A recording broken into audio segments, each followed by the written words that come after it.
Welcome everybody. Welcome wherever you're joining from. Thank you for being here. I am Marta Ceroni, the co-director of the Academy for Systems Change. And I'm really excited to be here as a co-host of this webinar series together with my friends at Co-Creative. And this series really originated from a seemingly simple question: what is well-being and how do we support everyone to get it? And we knew that to really look authentically into that question, we needed to embody well-being as part of this inquiry. More than thinking about it, strategizing about it, we need to embody it. And so we wanted to approach this question from a place of abundance, sharing our collective wisdom, practices, values that can sustain well-being over time, over the long term. And also, we wanted to be intentional around what we mean when we say for all.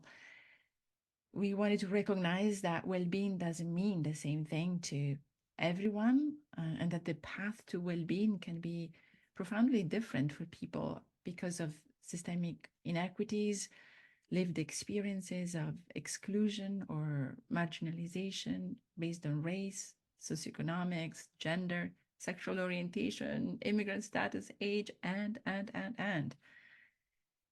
So this webinar is really, and the following ones, each of them are invitations for all of us to inquiring into well-being from that place of generous abundance, and maybe we want to call it thrivability, flourishing in a systems way, in a systemic way, thinking about systems and in ourselves. So we don't let go of the systems view as we do this inquiry. And also, we knew that we wanted to approach this question not in a silo alone. We wanted to create a community around this inquiry and being in learning and creating learning relationships.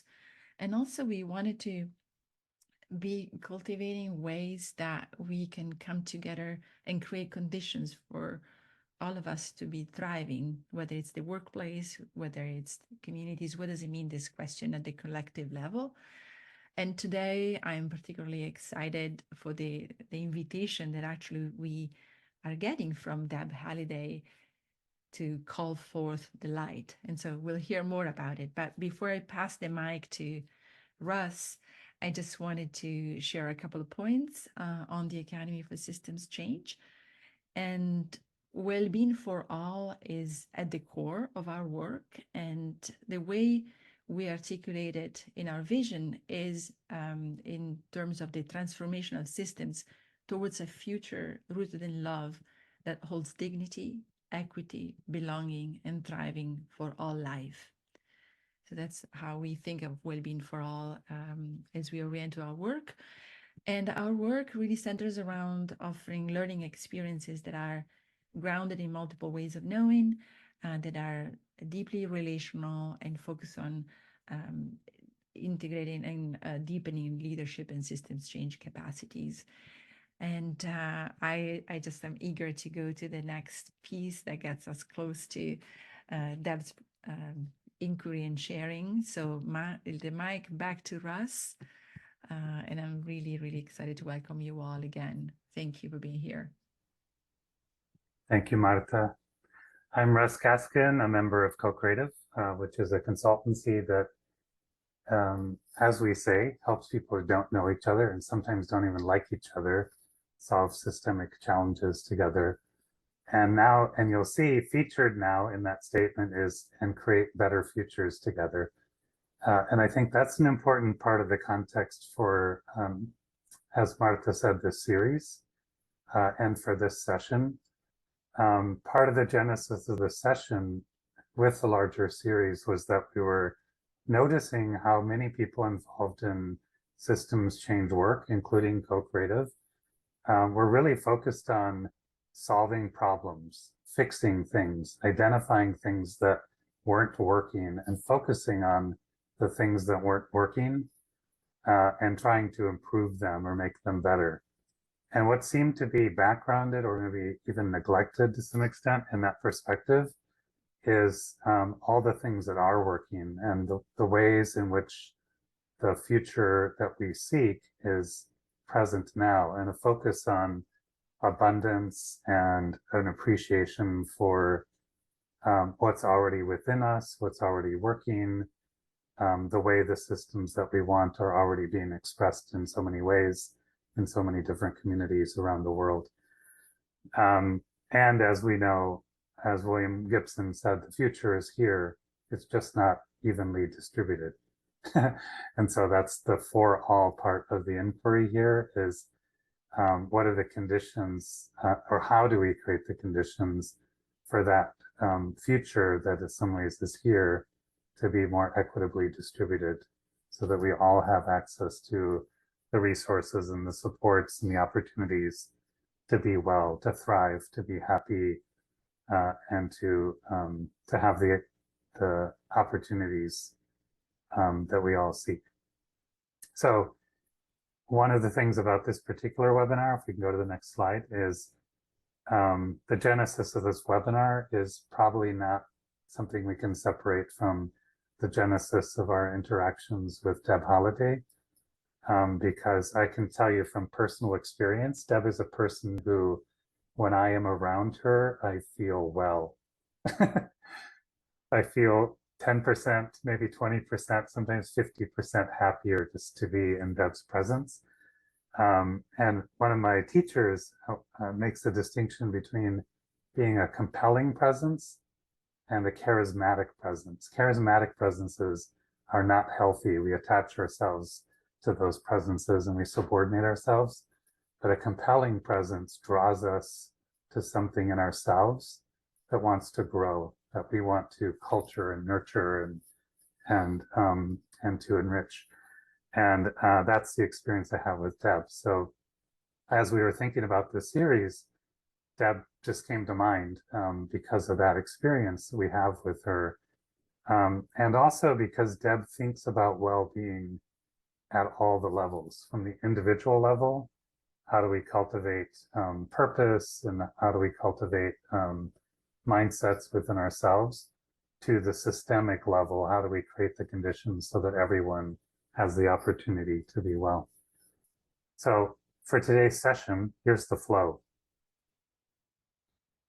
Welcome and introductions. We're going to do a bit more of that. We're going to do some grounding, connecting, as we do in all the webinars in this series, just to maybe be choiceful about what we're setting aside and what we're taking into this space together as we learn and explore. Deb's going to do some setting of context and starting to introduce 4 realms of well-being and some aspects of those realms.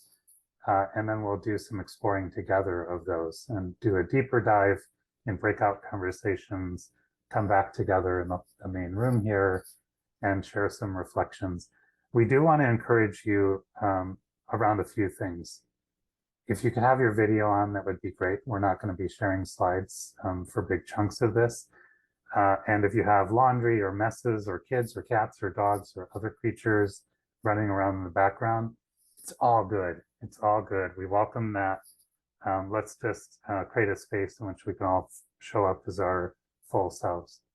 We also encourage you to have some kind of note-taking apparatus, pen, paper, pencil, tablet, whatever works for you, because there will be time where we have some reflection and notes. And we're also recording the session. We'll be sharing it on online.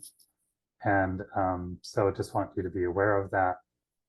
Usually we have a space in which we're not just sharing with ourselves, but we're expanding the conversation about well-being for all with others. And we know that there were people who wanted to be on today and had conflicts, etc. So in our sharing, we're also expanding this inquiry and community. And also please tag us. We're on LinkedIn. We're not on whatever it used to be called anymore, Twitter, X, whatever, but we are on LinkedIn and we'd love to connect with you there. And if you want to post on there, please tag us so we can engage in a conversation. Okay, so I think we're over to Deb to help us mark a threshold. Wonderful, thank you.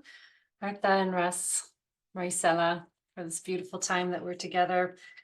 We like to mark a threshold to differentiate all the other things we do in our lives and then this special time that we've carved out to be with one another. And so I'm going to guide us through a brief meditation. So encouraging you to just take a big inhale, exhaling through the mouth. We are all beings of light. Light moves through us as rivers of energy, like sunlight reflecting on moving water. So finding yourself in a comfortable seated position, your feet can be touched down toward the earth. And the top of your crown, the top of your head reaches towards the sky as if there's a little string tugging you upward. Shoulders relaxed. With a soft gaze or eyes closed, draw your attention inward to your heart. Notice the soft, glowing light that radiates within your heart center. Become aware of your breath, allowing your heart to softly expand on an inhale, coming back to center on the exhale.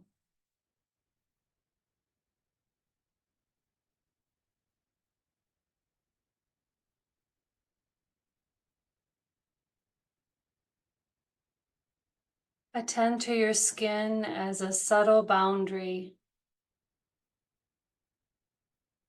As you inhale, see the soft, radiant light within you gently extend beyond the boundaries of your body, filling the space around you. As you exhale, the light regathers to your heart center.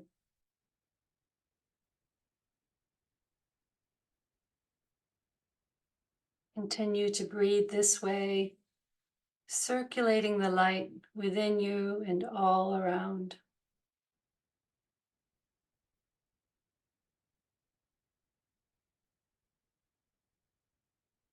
Rest in this radiant light, knowing that the light that illuminates you is the same light that illuminates us all.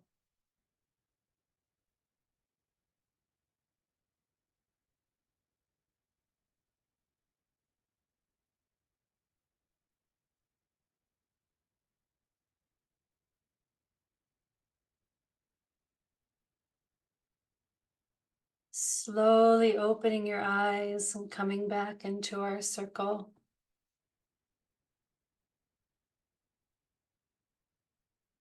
Namaste. The light in me sees the light in you.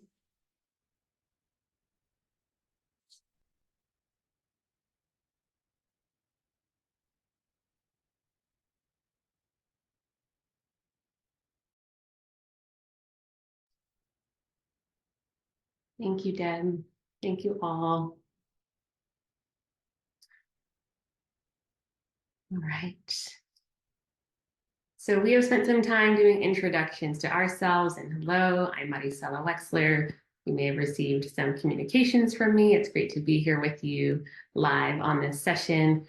We'd love to now check in and connect around who else is in the room, all of you. So I'm going to drop in the chat a link to a tool called Slido, which is going to help us to start getting an idea of how folks are showing up, where you're showing up from.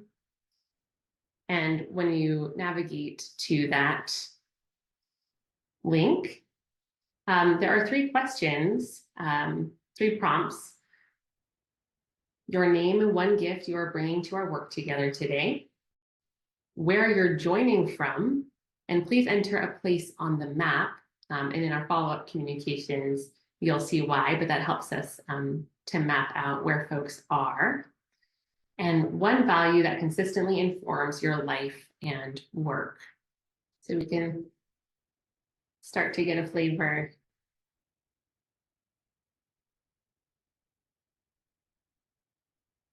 for who all's here. And thank you for being here. What we're bringing, curiosity, enthusiasm, willingness to work hard to create needed change. And I won't read all of these. You can scroll down to on your screen for responses. We can just start to take in the gifts that are being shared today. Beginner's mind, cracked open and ready to receive. Kindness, love and gratitude.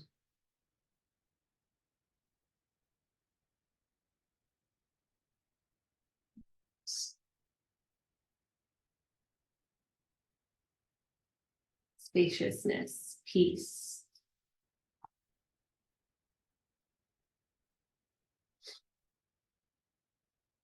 Where are folks joining from today? Brazil, DC, Montana,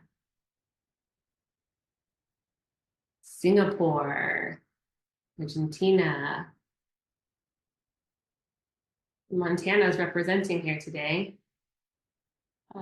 Amsterdam, California, right, Canada, Morocco. Right. And in one word, the words that you shared, values that are consistently informing your life and work. Thank you for sharing these. We can just take a moment to view here. Love standing out. Honesty, reciprocity, equity centered always. We'll take another moment here to take this in.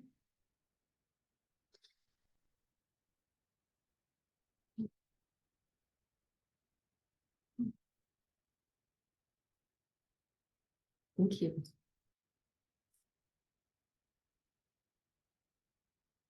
And Deb, I'll pass it back over to you. All right, thank you.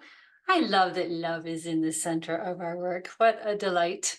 I think I might share my screen and get us into it because we've got some juicy things to look at, and then we really want to give you guys time to chat with one another. So I am going to see how technology favors me today and see if I can start sharing my screen.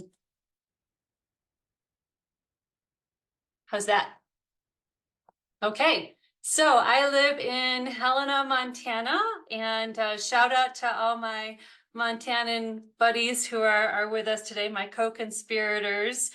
Just a quick thank you to Co-Creative and the Academy for Systems Change, both entities, and when they come together, the magic really happens of creating these spaces and these open circles for us to come together to really build the world that we want to be in right now and into the future.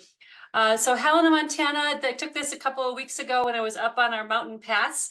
It's the ancestral lands of the Blackfeet and Salish Kootenai Flathead. And I give honor to all the Native peoples who have and continue to fight for our peoples and our animals and our land. And I'm so fortunate to be a Montanan that I get to work alongside and learn from the beautiful tribes in our state. We are living in wild times, as you know, and I'm going to try to forward my screen. Here we go. We're living in these wild times and we need these pauses as, yeah. We're only seeing the non-presentation mode. Oh, can you So see we're that? seeing the menu says view slideshow, but it's not in present mode. Well, we'll try that again. Hold on. I don't really need my slides, but they are very pretty. And I'm happy to share too. Yeah, why don't you share if you don't mind? We talked about this earlier. I was like, oh, I've got this down. But yeah, I will not hide that. Okay, I think it's back to you. Can we see my screen? Yep. Cool. All right. I think I haven't done a Zoom before. Let's go to the next one. It's got a nice soothing view. Here we go. So in addition to doing a lot of facilitation and raising my children and getting into good trouble in Montana, I'm also a yoga teacher in an ancient tantric tradition that you will see some of that philosophy coming through this. And one of the concepts is that we are all fire keepers of our own internal flame, and that we need these spaces and these pauses to foster our capacity for both to be well, but also to tell the stories of what's possible and to help create the environment within ourselves and within our communities that makes well-being for all more expansive and real. And so I'm going to tell you a little bit about what we're doing. I call this calling forth the light because as Russ was saying, as much as we are often in that pragmatic as well as aspirational space trying to fix problems, we can overlook that which is already emergent and is happening, and it takes, to some extent, some radical self-awareness to see the good that is growing in our world, because there's so much that is harmful that is also growing in our world. And the surround sound of media and many leaders is, intentionally creating this sense of divisiveness and futility, right? And so we need these spaces to come together to really build up and foster our own light. So I'm going to start with a couple provocative frameworks that kind of land what that can look like. And then we'll get into this 4 realms of well-being, which is something that I have been cooking up around for the last couple of years and working with different communities and nonprofit leaders and some first responders around, just trying to see if this is a generative space for us to sort of more tangibly parse the different aspects of this work that we have. We'll do some pauses, and we'll have a Slido for the first one because it's super important, I think, to land that. But with the other realms, we'll just do a pause and give you a moment to write some notes, because we want to really get to where we can have the juicy conversations in breakout rooms and then back together. So 2 frameworks which just kind of land this, what kind of we're talking about. The first is the 3 horizons. And it's a little bit of it's a lot of, when I first saw it, it was like, wow, how do you understand this? But then I put suns on the places that I think we should look at. So the idea here, horizon 1 is sort of now through this year, suppose, we can kind of claim our own time frames. But if you just sort of think about it in ways we could imagine it, the horizon 2, that blue is, within the next maybe 3 to 5 years you could think of, and horizon 3 could be a little longer, or you can kind of play with that. But the idea is we're kind of playing with this idea of where we are now, where we're heading, and ultimately where we want to go. And what I'd love to draw your attention to is this green line of that desirable future we see. There are elements of it that are already here, right? And that we have this choice point in that blue section of really elevating the ideas that will both disrupt existing patterns and create the opportunity to foster and grow that which is already present. So that is one chunk for us. Just see how can we, support that awareness and grow that.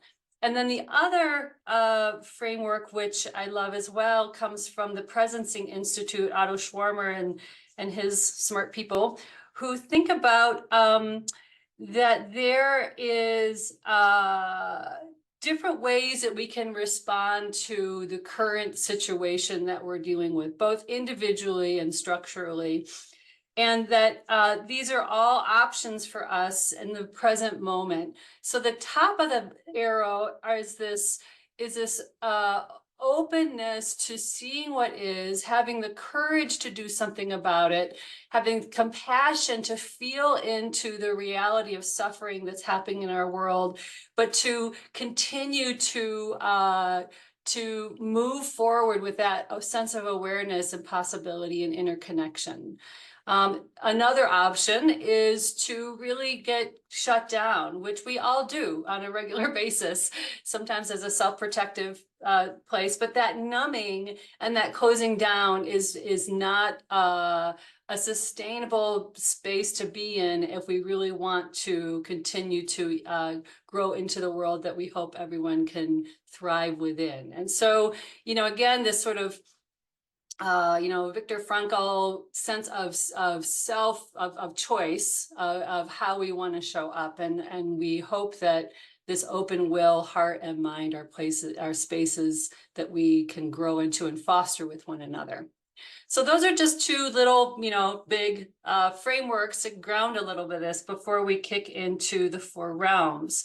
And the 4 realms, as I mentioned, is a framework that I started to work on a couple years ago and have been workshopping with folks. Some of you are on the call, which is so beautiful. I'm so appreciative of that.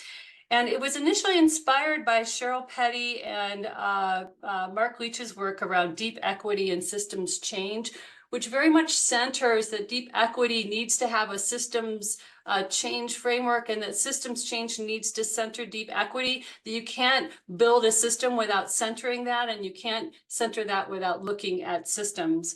And it's a very beautiful, thank you, Maricela, for putting that in the chat. It's an extraordinarily inspiring, provocative, particularly for white liberals to read and really kind of grapple with our own learning curve on understanding how to show up with more self-awareness and less harm. But they look at these four levels and really with a little bit of different terminology, but very much say you need to be working on all these levels to seek the transformation that you aspire to. And so that has been really inspiring to me. So I will kind of get into these different realms of well-being and explore them, and then invite us to explore it together. So it's meant to kind of be a place setting for what we aspire for well-being for all. So hopefully this will be a helpful framework for us to explore things with. So the first one is around the personal realm. And as I mentioned earlier, it can seem somewhat radical in these times to cultivate well-being in our personal lives, but I believe it is a necessary and liberating antidote to the worldview that wants to keep us depressed and disengaged and distracted from one another. And there's a few different ways that I am inviting this exploration. One is around this beautiful phrase of composing a life, which comes from Mary Catherine Bateson in a book she wrote. She has this great of the same name, as Living is an Improvisational Art. And this idea that at any point in our lives, the ingredients of our lives change, and seeing that as a creative space for us to try to lean into the most authentic version of ourselves that we can. We might grapple with illness or big changes in our our security, or have great new opportunities, or get kids, have kids. Like we are constantly, as we go through life, evolving and stepping into that.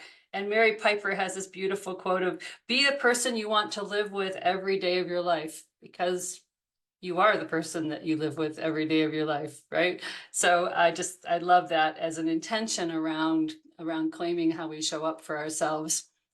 The next thing, and we'll go to the next slide, is Juicy Purusha. And so I have a yoga project called Juicy Purusha. You can actually go to the next slide, because that's the slide. Thank you so much, Marisa.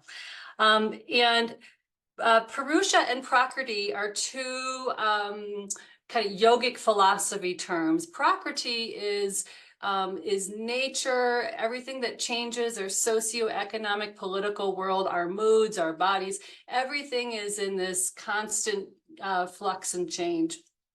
Purusha is that immutable stillness that rests within each of us. And so Judith Lassiter, a yoga teacher, talks about Prakriti is a rainstorm. It's big and thundering and buffeting, and we can go out into that rainstorm and get, the excitement of being drenched and blown around, or we can come inside and watch the rainstorm from our window. And that is that Purusha is that invitation that each of us has to choose how much we want to get buffeted by any experience that we're having in any moment in our day. And so one of the beautiful ways that I've heard this described in very real terms is like an EMT, an emergency response technician. Oftentimes they'll race to where the accident was. They step into that whole chaotic scene and something just kind of shifts and they're very peaceful within themselves and they're able to see and feel and think with clarity. And so that is Purusha. That's that invitation for us to choose at some very deep level how we want to interact with what's happening around us. The next one to kind of play around with is our attention. And Robin Wall Kimmerer, Citizen Potawatomi Nation, Braiding Sweetgrass. If you haven't read that book, it's just so beautiful. And she has this beautiful quote. She has so many beautiful quotes, but this one she was being interviewed, and she talked about reclaiming our attention, that it's been hijacked by our economy, by marketers, saying we should be paying attention to all this division. We can reclaim our attention and attend to the things that matter, and there a revolution starts. And so that very much ties to how our brain, our sort of self-fulfilling prophecy brain works. Like if you think might want to buy a red car, you're driving around and all of a sudden you see red cars all over the place because your attention is focused on that which, starts in here and goes outward. And I like to think about, we have a lot of language and support around going on a diet to be healthier in your body, but thinking about our brain diet, being really intentional about what we read and when we read it and what we watch and who we spend time with, as much as we have some ability to do that in our lives, and recognize that the health of our brain is something that we also want to protect. The last thing I'll do just to kind of drop us into this personal realm is around joy.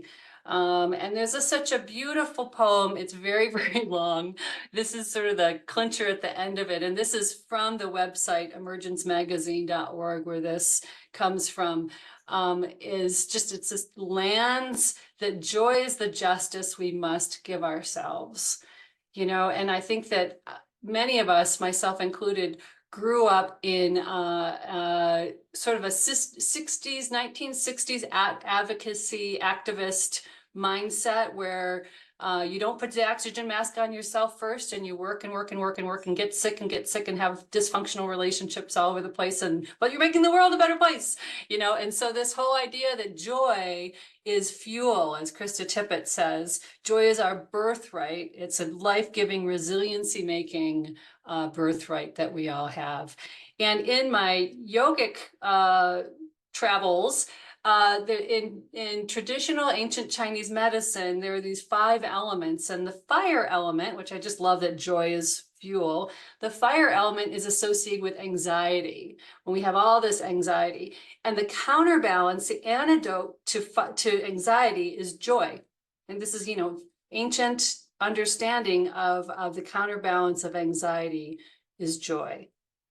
And so I'd like to give us a moment. That was a lot. Give us a moment to just think about that. And then we're actually, for this one, we're going to do a Slido around how you cultivate joy, because it's just so juicy to see how other people cultivate joy too. And it's such an essential building block of our capacity to navigate the world as we are experiencing it. So we will do a little sharing around that.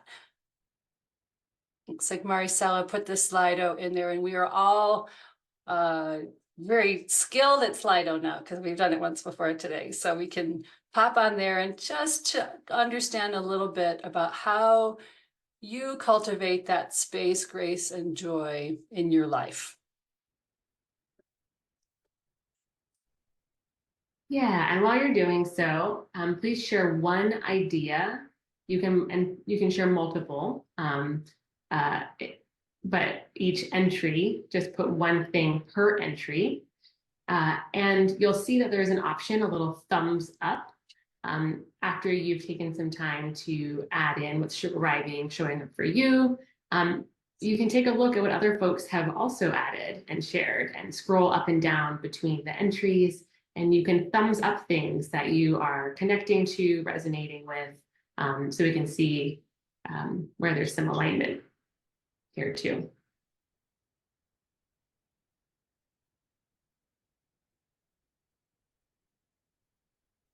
Beautiful. I love all the body movement. You know, Bessel van der Kolk's Body Keeps the Score, that whole somatic, really releasing that energy out of our being is just such good medicine.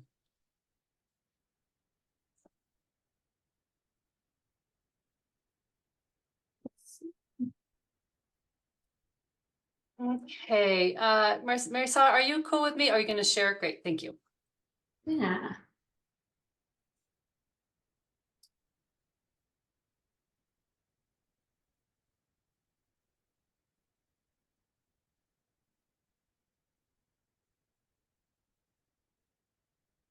And I'm just starting to scan down, but you can too, to use that thumbs up feature. And then I'll come back up to the top to see if anything is raising to the top of these of this list here.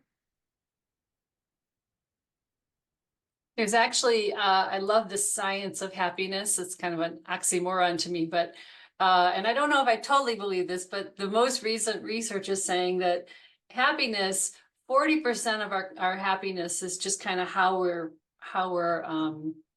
built. And about 10% of our happiness is our life circumstances, which is counterintuitive. But then 50% of our happiness is around how we choose to view things and move through the world, and how we cultivate happiness in our lives, which I think puts a lot of pressure on people when we're not happy. But it is a beautiful thing to think that we have more to say about that than we might think. Drawing silly things and learning things. Beautiful. I'll take us back to the top. Thank you. Being outside, yes. And Althea, I love your question around the environment and nature fitting into the four realms. I would hope that it's suffused, but it does definitely bear more exploration and talking about. Wonderful. Thank you. So for the other three realms, we're just going to give a moment for you to take some notes and I hope you're doing that anyways throughout this, but and so that you'll have those notes when we come into our breakout rooms together. So we'll continue on in our journey of the realms, and thinking about the relational realm of how we show up in relationship to other folks, and cultivating empathy, nurturing an expansive sense of belonging, and then aligning our actions in a dharmic way. So I think this is one area that I think we could really call out in the evolution of well-being that is becoming so much more prevalent in our society. This awareness of well-being, this awareness of how we are showing up for one another and having empathy for one another's experiences. You know, empathy is that ability to understand and share the feelings of another. And the work that, if you want to go to the next slide, that John A. Powell is doing at the Othering and Belonging Institute is some of the, for me at least, some of the most deeply inspiring work of in this area. You know, belonging is both how you feel, I can exhale and I'm safe. And at the group and institutional level, I get to co-create the thing I belong to.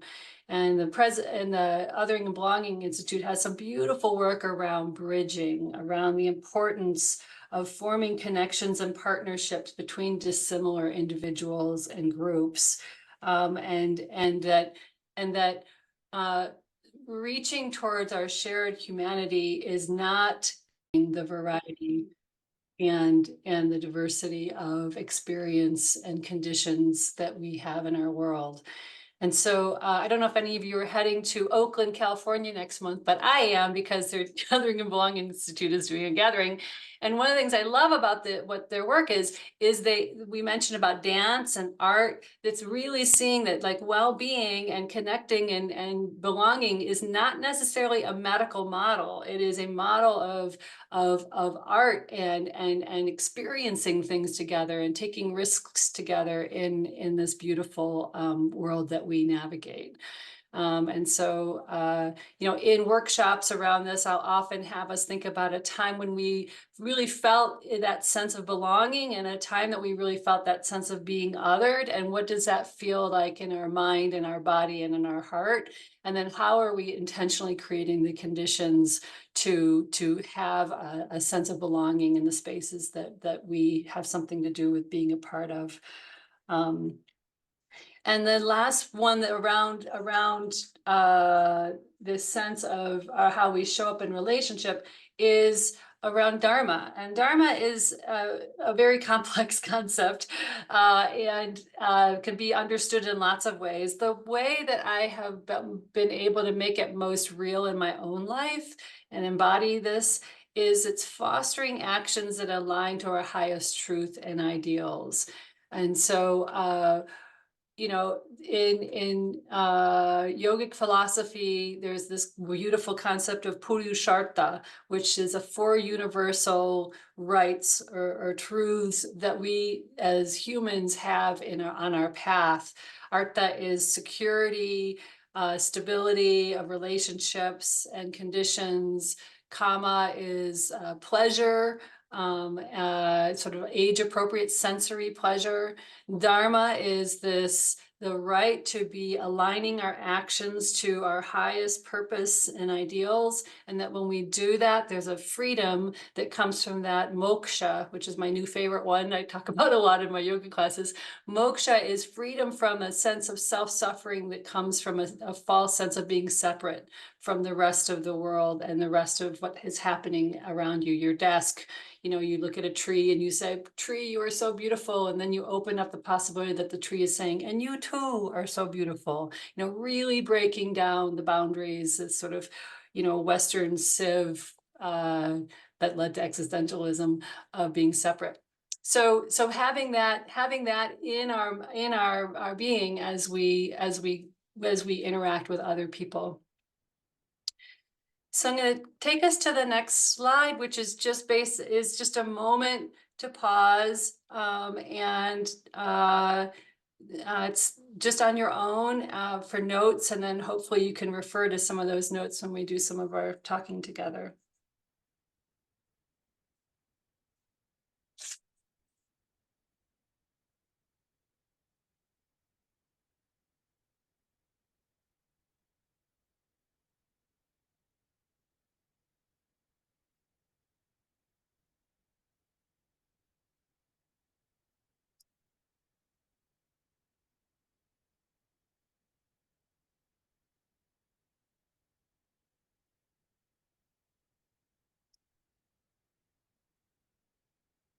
Our next realm is the organizational realm, and thinking about what are the policies and practices that we're already experiencing or helping to co-create that creates and lands well-being in our world. And in the next slide, we talk a little bit about like, what does that mean, or what's one way to think about what that might mean, which is thinking about the culture that we experience, defined by the norms of behavior that happen in our organizations. but that's changing. And so certainly from the pandemic, there was a big disruption in a lot of assumptions about what work is and where work lands in our lives. The modern office in the United States was created after World War II on a military model of strict hierarchies created by men for men. And that there's just this gnawing realization that is broken. Again, taking a step back to honor that that's not everyone's experience, and that's not cool. And we should be thinking about what are these practices and policies that crack that open for more people. And so we'll explore that a little bit. The United States Attorney General, Surgeon General rather, has I think it's rather complex, but it is evocative for many people around well-being in the workplace and thinking about that in a fairly expansive way. So there's a lot of talk, around this. So wanting to call that out.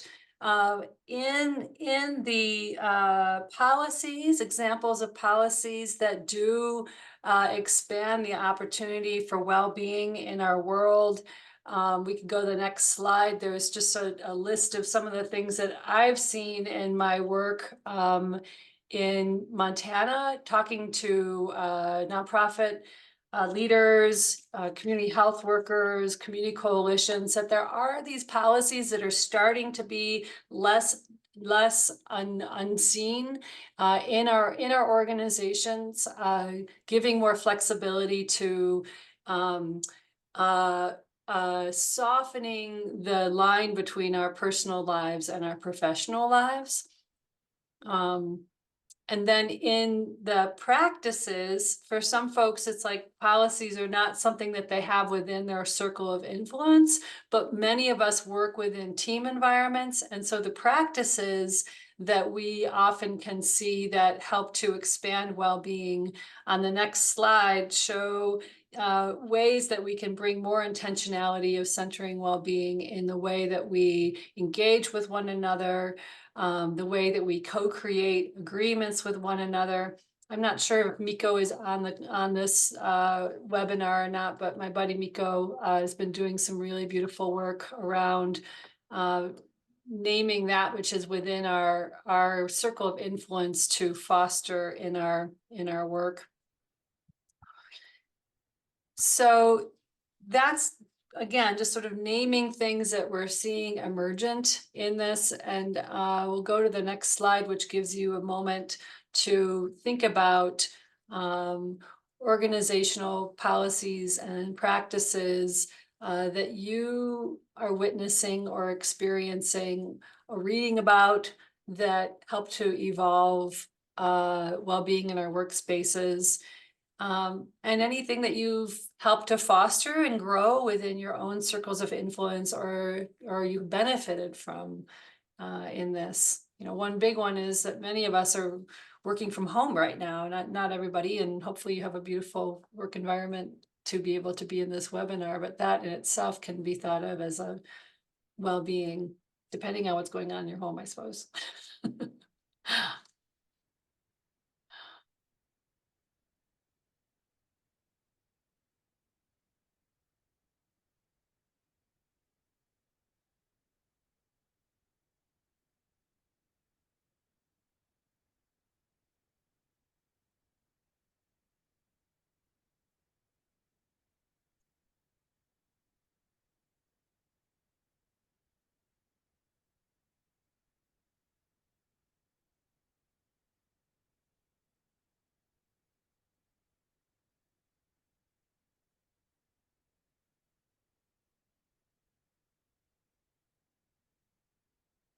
And then we'll move to the community realm and think about community weavers and containers for community change, which is a beautiful term that comes from the Tamarack Institute buddies around thinking about how we're trying to evolve the work that we do at the community level.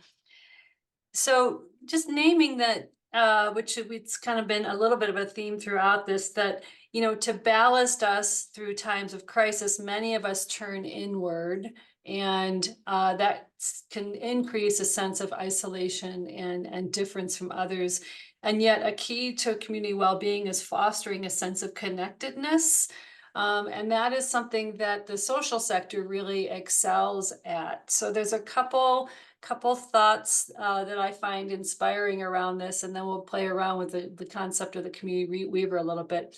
The first one is a quote from Casper ter Kuile, who is associated with the Harvard Divinity School, is a modern Christian thinker, has a beautiful book, The Power of Ritual. You know, you probably have seen in your own path that, you know, as things have become so disrupted, there are different people trying to bring ancient wisdom into the modern frame and meet this moment with this these deeper, not deeper, but long-standing practices. And so I love this. You know, one of the things that really strikes me is that we're all drowning in content, but what we need are containers for connection, and to make sense of, and to sort through and to weed out that content that is, some would say, is intentionally disruptive.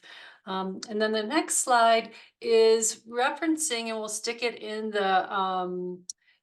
the chat, this report that came out from the Harwood Institute and the Kettering Foundation last year, that they went around in 2021 to, I think, 16 different communities and did these deep focus groups to really kind of understand what's happening with the divisiveness in the United States. And that this sense that we're not necessarily feeling as polarized or as antagonistic towards one another as we're being led to being told we are, but instead this sense of isolation and disorientation, we're closing in to a smaller and smaller subset of people that we feel like we can belong in. That would go back to that sort of closed mind, closed will, closed heart reaction to the disruptions that are happening in our world. And that, again, media, social media, many leaders with microphones in our world are intentionally or just rising to the occasion of creating that divisiveness. And that sense of connection, that community well-being being fostered by a sense of connectedness, that falls on the social sector. It's your local nonprofits that are trying to have another gala with a chicken dinner. It's the formal and informal leaders in our community that are trying to expand their circles and create these centers of morality and civility in our world. And so if we come to the next slide, it really brings up this whole idea of weavers. And this actually, community weavers is in lots of our traditions. There was a David Brooks from the New York Times a few years ago wrote about, the world has weavers and has rippers, and there are many more weavers than rippers, but rippers that take, they can just cut through your beautiful cloth that you've been weaving all this time. And there are more weavers, but we need company. We need good skills and strategies and to really grow the light that we all, that we weavers strive to see in this world. And so gatherings like this webinar series is just so beautiful for that. And then containers for community change, just we can come to the next slide, is just really naming, who are those people in our lives, formal and informal power, and that are gathering us and helping us navigate this time. And those organizations and those initiatives that you either are helping to build in your world, or learning from others of how to do that, or just being a recipient of those efforts.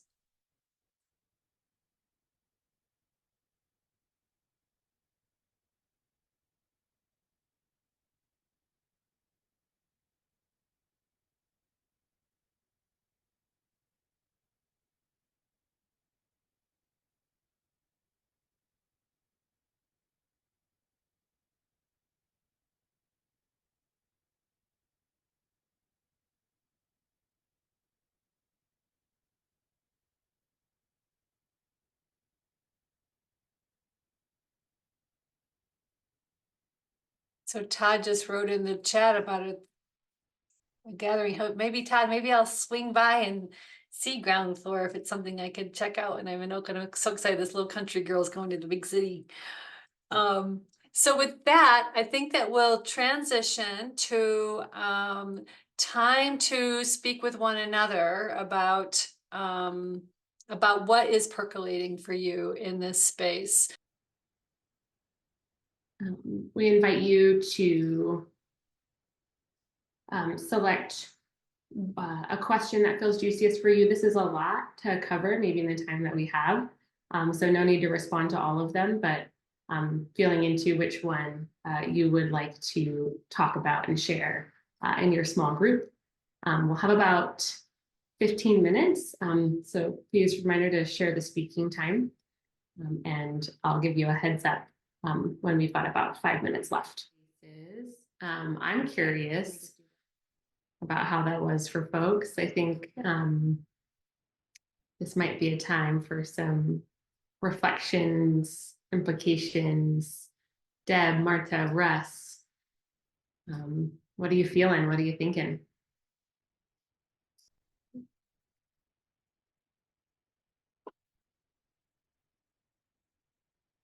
I could start. I just I love breakout rooms, and in our time together, I loved how we moved from personal ways to creating joy and well-being in our lives to immediately, with no almost hesitation, to the community level, and how much that was already showing up through the work that we each were holding in our communities. So I just loved how quickly we can spend back and forth from individual to community. And I got some great ideas personally around possible events or communities related around dancing, and the idea of asset mapping, and you know what's already there that is more than a resource list of things, of resources. You know, it's really getting a sense that your community is vibrant and there are things that you can do to connect. That was really beautiful. Well, I had the pleasure of being with Margaret and Carolyn, and all three of us, in some one way or another, are in life transitions professionally. And it was just sort of really enriching to hear how each of us are grappling with that, which, you know, that's your income, that's your livelihood, as well as your way of, you know, expressing yourself and, you know, all those amazing human ways we can. And anyway, it was just a lovely experience to hear about each person's way of approaching those challenges. Thank you. Yeah, feel free to unmute, folks, and share what's showing up for you.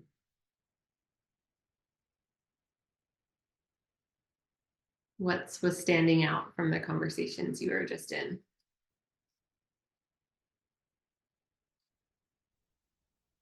I think in different ways, our group explored the theme of attention. And I was really struck by the Roman wall Kimmerer quote around that.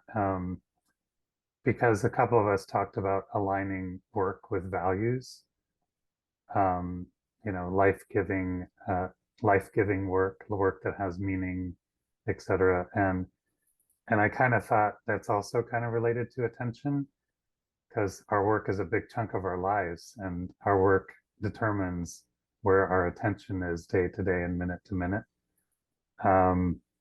But I found myself asking, where is my attention? Like day to day, minute to minute, what am I really focusing on? Including, for me, what questions am I asking myself and others? Because I think questions are powerful attention instruments, right? Like to ask is to intervene, as one of my teachers used to say. So what questions am I asking or not asking of myself and others as I go through life and work?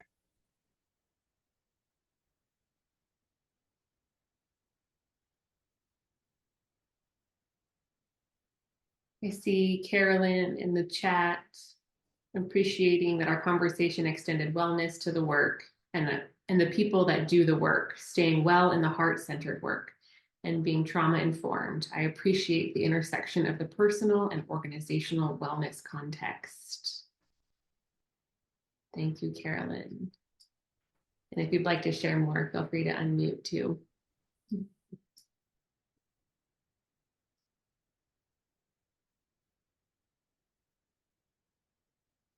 We had a really beautiful conversation. We were intergenerational and we leaned into it. And so observing that, you know, some of the shifts that we're seeing in our workplaces is the result of a younger generation of people coming into those workspaces and not just wanting more work-life balance and more joy that's just accessible in their lives on a daily basis, but kind of insisting on it, you know, and not just in that way that sometimes I think we in the older generation could be talking about it being disruptive, but more around benefiting from having younger staff who say, okay, go take a walk at lunch. Okay, get out of your office, like bringing the values of work balance, not just sort of staking that insistence for their own well-being, but wanting to really be a leader in their organization of supporting everybody having better access to more balance. And I just loved that we were exploring that, and you know, wanting to learn from one another and to grow and be changed by one another. Yeah.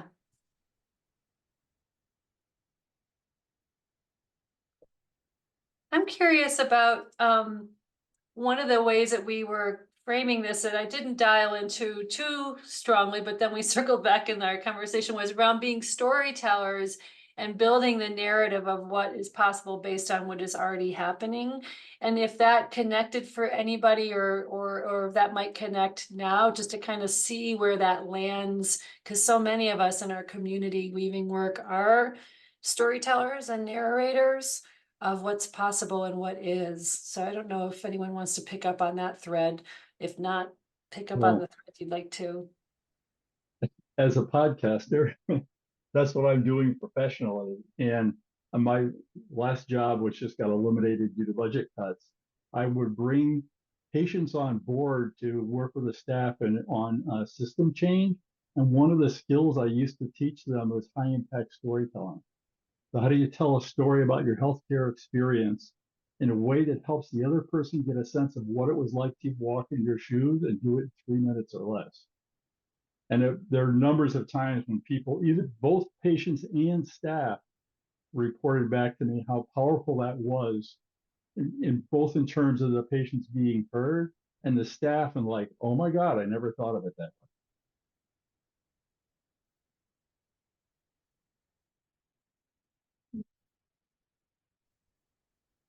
Hi, I'll share. One of the initiatives I'm working on in my community, which is a community of about 80,000 people, is we're working on a public awareness campaign to help folks know about all of the resources and supports and things that are available in the community that actually support mental health, social connection, wellness, and resilience. And we're calling it Be Well Alameda, and there'll be, you know, posters and lots of media around to support connecting people to the things that are actually working in the community that support it. And we realize that alone is not going to solve the, you know, the loneliness epidemic, or, you know, cure mental health, but it's a, you know, one experiment we can try, we can get going just to get, you know, people aware.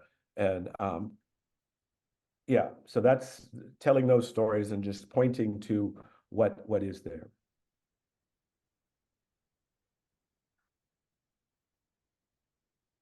Todd, along those same lines, one of the things that we talked about was just modeling what it is that we want to see happen. And one way that we do that is that we've been able to work with a lot of community partners and members to acquire a resource van that goes across our rural county And just by the way it looks, the feel of it, the spirit of it, we're hoping that the van itself tells a story of the spirit of interconnectedness that we have, just with that visual, the beauty of seeing people coming to work with communities instead of at communities or to communities.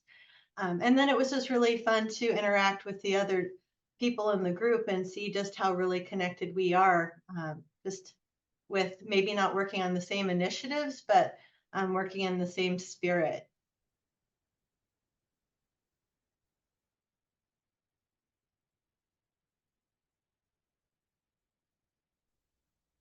I'm struck in a lot of this by this concept from use of self as an instrument of change, about paying attention to what's happening in a system, what's present, but also what's neglected or not present in a system.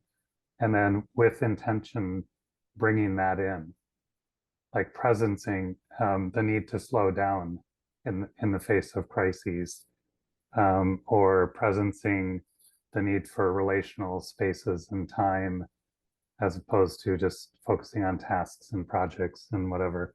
But it feels like that's a thread here that's running through so much of this, is how can I, given who I am in the systems I'm a part of, presence the things that are missing or neglected or could help to shift the system in some way.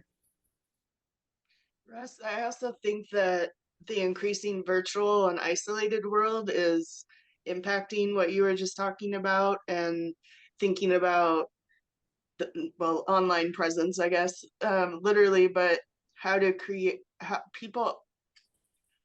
I've found that through COVID and then being in a remote job for the last almost 2 years before I was laid off, um, that people are still not quite doing the virtual teaming or the virtual communities in meaningful ways consistently. And that even though I appreciate a lot of things about working from home, I miss, even as an introvert, I miss community, and I miss those water cooler moments where, you know, the accidental conversations happen with your colleagues, and you can walk or to someone's office just for a 5 minute, you know, generative conversation or something that is inspirational and gives you energy. And the online movement, or the more and more virtual movement, is a blessing and a curse, because I think community has suffered in many ways, and teaming, I know, it was way more stressful for me, and I had to make appointments with people to like interact with our calendars were just like by the minute scheduled too. I mean, I work from home and I had a hard time using the restroom 20 feet away sometimes.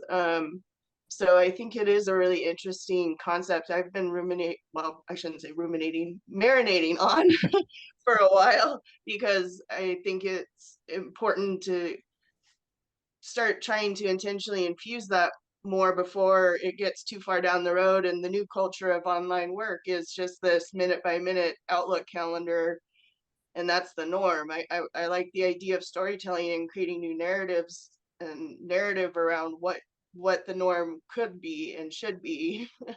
So yeah, this has provided a lot of food for thought. I'll jump in. Thank you, Carolyn. I resonate a lot with what you just shared, and following on from what you've said, Russ, I think it is, and it was a really nice attention shift to what is working. I think you know, working in systems change, social, environmental, and as you say, kind of being bombarded and really unpicking to really identify what is going wrong at the root of the kind of the challenge. It has a real impact on our, I'll speak for myself, but I think it'll resonate, like mental health, a sense of, is anything I'm doing actually having an impact? How can I sustain my own kind of ability to continue when the actual, let's say, the results are very unvisceral and physical, and I think shifting the attention into a place of joy and what is working there was definitely something in me that was like, oh, I don't know this space, but let's try that. Like, but actually it was a really nice, a nice feeling, gives back energy. So thank you.